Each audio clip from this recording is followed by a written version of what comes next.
बच्चों, आज हम लोग पढ़ेंगे ट्रांजिटिव एंड इंट्रांजिटिव वर्ब्स।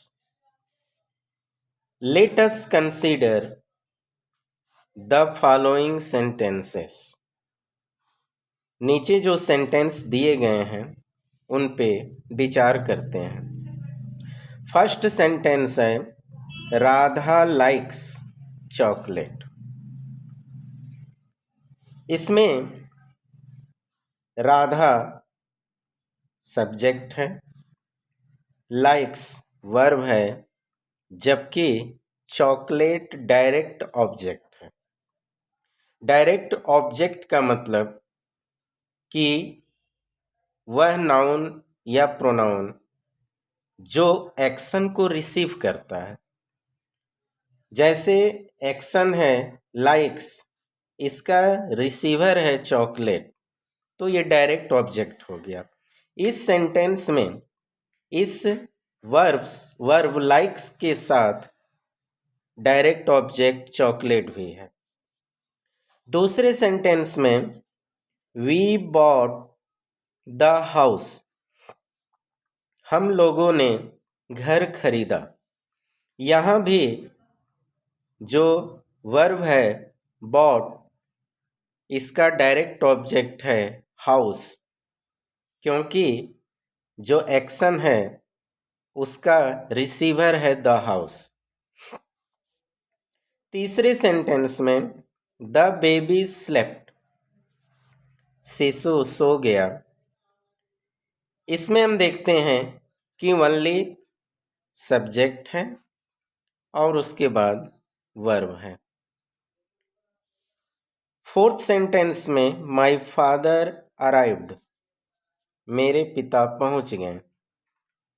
इसमें भी ओनली सब्जेक्ट है और वर्ब है, बल्कि इसमें किसी डायरेक्ट ऑब्जेक्ट का प्रयोग नहीं हुआ है।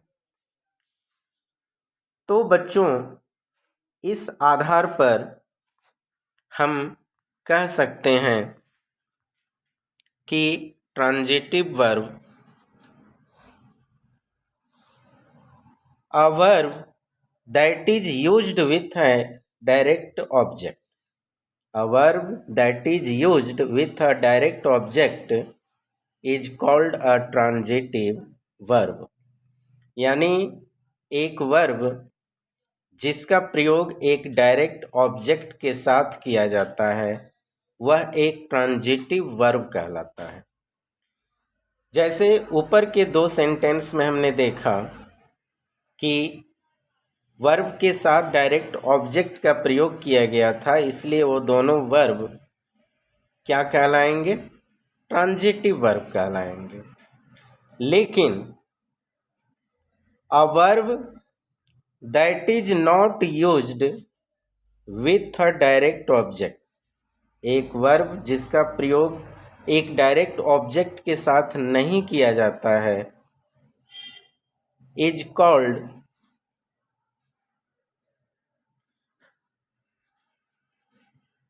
एन इंट्रांजिटिव वर्ब, वह एक इंट्रांजिटिव वर्ब कहलाता है। थर्ड और फोर्थ सेंटेंस में हम लोगों ने देखा था कि वर्ब के बाद डायरेक्ट ऑब्जेक्ट का प्रयोग नहीं हुआ था। तो थर्ड और फोर्थ सेंटेंस के जो वर्ब हैं वो इंट्रांजिटिव वर्ब कहलाएंगे, और फर्स्ट और सेकंड सेंटेंस में जो वर्ब हैं वो ट्रांजिटिव वर्ब कहलाएंगे। मीन्स ट्रांजिटिव वर्ब वह वर्ब जिसके साथ एक डायरेक्ट ऑब्जेक्ट का प्रयोग किया जाता है। इंट्रांजिटिव वर्ब वह वर्ब जिसके साथ डायरेक्ट ऑब्जेक्ट का प्रयोग नहीं किया जाता है। बच्चों, ट्रांजिटिव मैक्सिमम ट्रांजिटिव वर्ब होते हैं, और यदि ट्रांजिटिव वर्ब के साथ ऑब्जेक्ट का प्रयोग न किया जाए तो उसका कंप्लीट सेंस नहीं निकलता है। इसलिए कंप्लीट सेंस प्राप्त करने के लिए हमें जो है डायरेक्ट ऑब्जेक्ट का प्रयोग करना पड़ता है। जबकि जो इंट्रांजिटिव वर्ब होते हैं उनमें डायरेक्ट ऑब्जेक्ट की आवश्यकता नहीं पड़ती है। अब हम लोग ये जानते हैं कि कुछ वर्ब ट्रांजिटिव भी हो सकते हैं, जबकि कुछ वर्ब इनट्रांजिटिव भी वर्ब भी हो सकते हैं।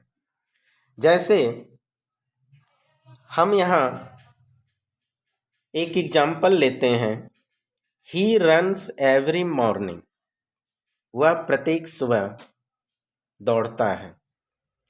इसमें जो रन्स है वह इनट्रांजिटिव वर्ब है, क्योंकि इसके बाद डायरेक्ट ऑब्जेक्ट का प्रयोग नहीं किया गया है। डायरेक्ट ऑब्जेक्ट मीन्स जिस पर एक्शन का इफेक्ट पड़े, जो एक्शन को रिसीव करे। जबकि सेकेंड सेंटेंस में ही रन्स अ रेस्टोरेंट, यानी वह एक रेस्टोरेंट चलाता है, तो इसमें जो रन्स वर्ब है इसके लिए डायरेक्ट ऑब्जेक्ट अ रेस्टोरेंट है, यानी जो एक्शन है रन्स उसका रिसीवर रेस्टोरेंट है। तो इसलिए यहाँ रन्स जो है वो ट्रांजिटिव वर्ब होगा, जबकि फर्स्ट में जो रन्स है वह इनट्रांजिटिव वर्ब होगा। तो कुछ वर्ब ऐसे हैं जो ट्रांजिटिव भी हो सकते हैं और इनट्रांजिटिव भी हो सकते हैं। यहाँ कुछ हम आपको ट्रांजिटिव वर्ब और इनट्रांजिटिव वर्ब के कुछ एग्जाम्पल आपको देंगे। बच्चों, ये जो है इनट्रांजिटिव है, जबकि ये ट्रांजिटिव वर्ब के एग्जाम्पल हैं। इनट्रांजिटिव वर्ब्स में जो हैं आते हैं स्लिप। स्लिप के बाद डायरेक्ट ऑब्जेक्ट की ज़रूरत नहीं पड़ती है। एग्जिस्ट, स्टेयर, स्टे, जंप, गो, सीम, सी, ड्रीम, कम, डांस, लिसन, फ्लोट, फ्लाई, ये सभी वर्ब इनट्रांजिटिव वर्ब्स के कुछ एग्जाम्पल्स हैं। जबकि ट्रांजिटिव वर्ब्स में पुश, प्ले, बोरो, ब्रिंग, ऑफर, पे, right, address, promise, give, discuss, etcetera, ये कुछ हमारे ट्रांजिटिव वर्ब्स के एग्जाम्पल हैं। यानी ट्रांजिटिव वर्ब्स, ये जो वर्ब हैं इनके बाद डायरेक्ट ऑब्जेक्ट का प्रयोग करना अनिवार्य हो जाता है, क्योंकि डायरेक्ट ऑब्जेक्ट के प्रयोग के बिना जो है सेंटेंस का सेंस जो है कंप्लीट नहीं होता है। जबकि ये जो इनट्रांजिटिव वर्ब के एग्जाम्पल्स हैं इनके बाद किसी डायरेक्ट ऑब्जेक्ट की ज़रूरत नहीं पड़ती है। तो बच्चों, मुझे उम्मीद है कि आपको ट्रांजिटिव और इनट्रांजिटिव वर्ब्स अच्छे तरीके से समझ में आ गया होगा। यदि आप इस वीडियो को पहली बार देख रहे हैं तो please like and share this video and subscribe my channel.